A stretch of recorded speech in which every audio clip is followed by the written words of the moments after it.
La première étape de votre travail, elle va consister à venir remonter les mailles qui sont le long de votre bordure. Donc moi j'ai monté 16 mailles, donc je vais venir relever 17 mailles en tout. Pour cela, je prends une nouvelle paire d'aiguilles et un autre fil pour venir en fait relever mes mailles le long de ma bordure. Donc pour vous montrer, je vais commencer du côté par lequel j'ai fait mon rabattage et je vais venir introduire mon aiguille dans l'espace entre les deux mailles et je relève ma première maille. Et je vais continuer ainsi tout le long de ma bordure. Une deuxième maille, une troisième, une quatrième, une cinquième, sixième,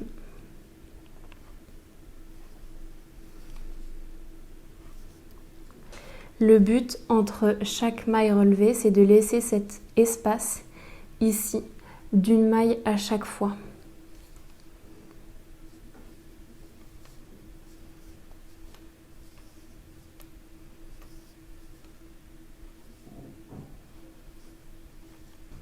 Et voilà, j'ai relevé mes 17 mailles.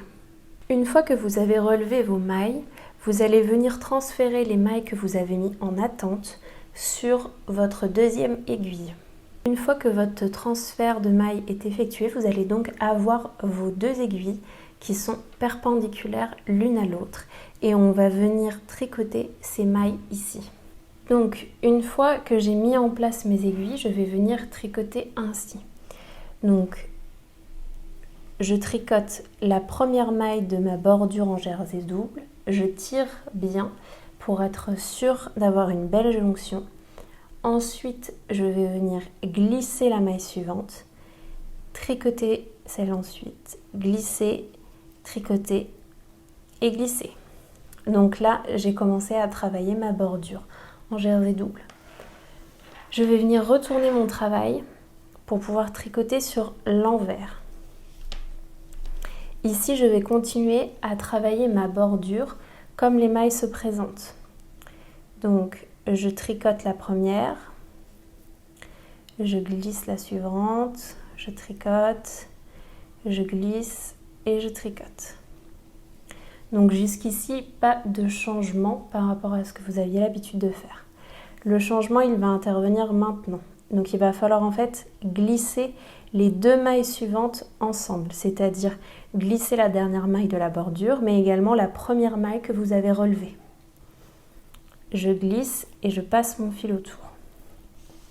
Je retourne mon travail pour être de nouveau sur l'endroit.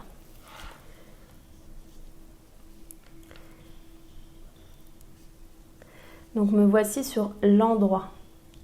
Je vais venir tricoter les deux mailles que je viens de glisser ensemble, à l'endroit.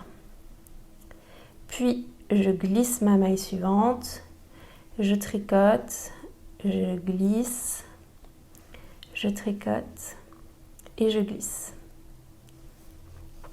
Et je vais venir continuer à répéter ce même schéma tout le long des mailles que j'ai remontées. Donc je vous remontre sur l'envers.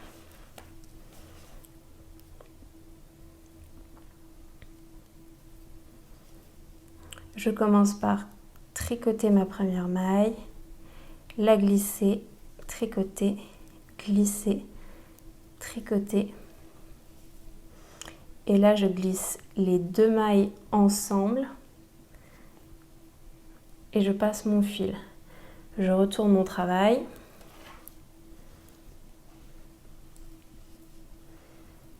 Je tricote ces deux premières mailles ensemble.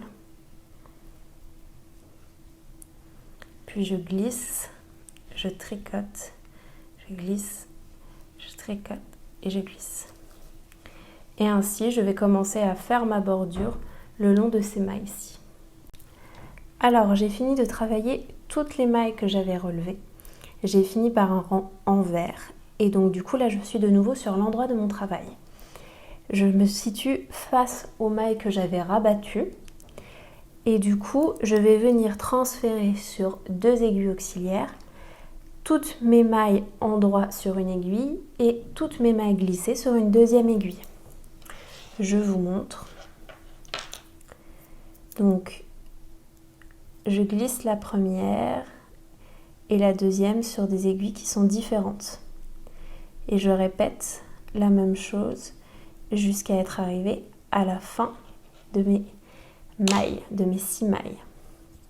Donc j'ai ainsi transféré mes mailles en droit et mes mailles glissées sur 2 aiguilles différentes. Je vais passer mes mailles glissées sur l'arrière de mon ouvrage et je vais les mettre en attente en quelque sorte. Et pour le moment, je vais m'intéresser uniquement à cette série de mailles là. Mon fil, je vais venir le couper pour pouvoir coudre en fait mes mailles avec les mailles en face. Alors je vais vous montrer comment réaliser cette couture invisible. Donc je commence par la première maille qui est située sur mon aiguille. Je vais venir passer d'arrière en avant à l'intérieur de cette maille. Une fois que mon fil est passé à l'intérieur, je vais venir m'intéresser aux mailles qui sont en face. Donc comme vous voyez, j'ai 1, 2 et 3 mailles. Donc je vais venir chercher la troisième maille. C'est celle-ci. Et je vais venir passer à l'arrière de ma troisième maille.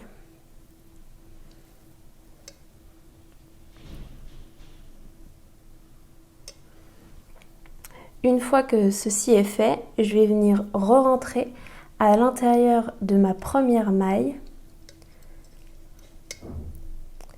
donc celle-ci,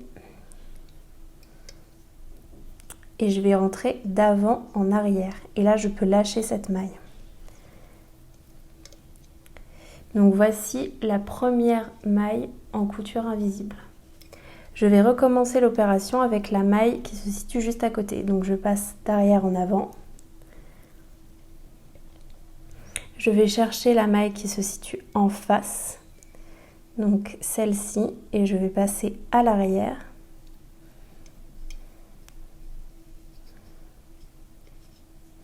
Puis je re-rentre à l'intérieur de ma maille, d'avant en arrière, et je la laisse tomber de mon aiguille.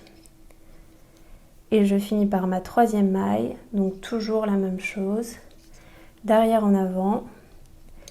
Je passe à l'arrière de la maille qui se situe en face.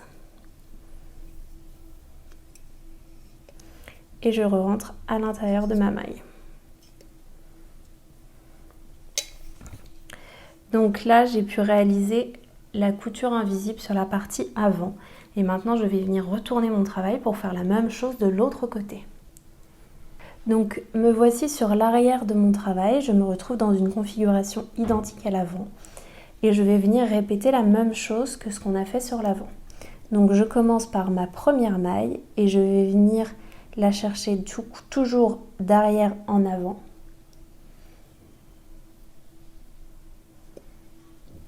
Ensuite, ma première maille en face est celle-ci, donc je vais passer à l'arrière de ma première maille, comme je l'ai fait précédemment.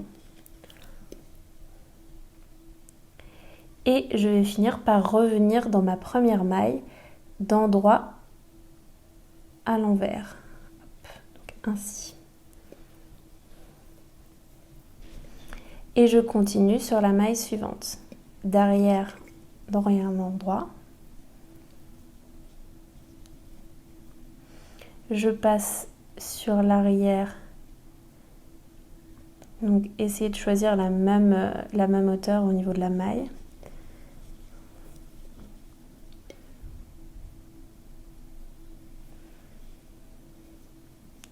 Puis je vais venir rentrer à l'intérieur de ma maille. Hop.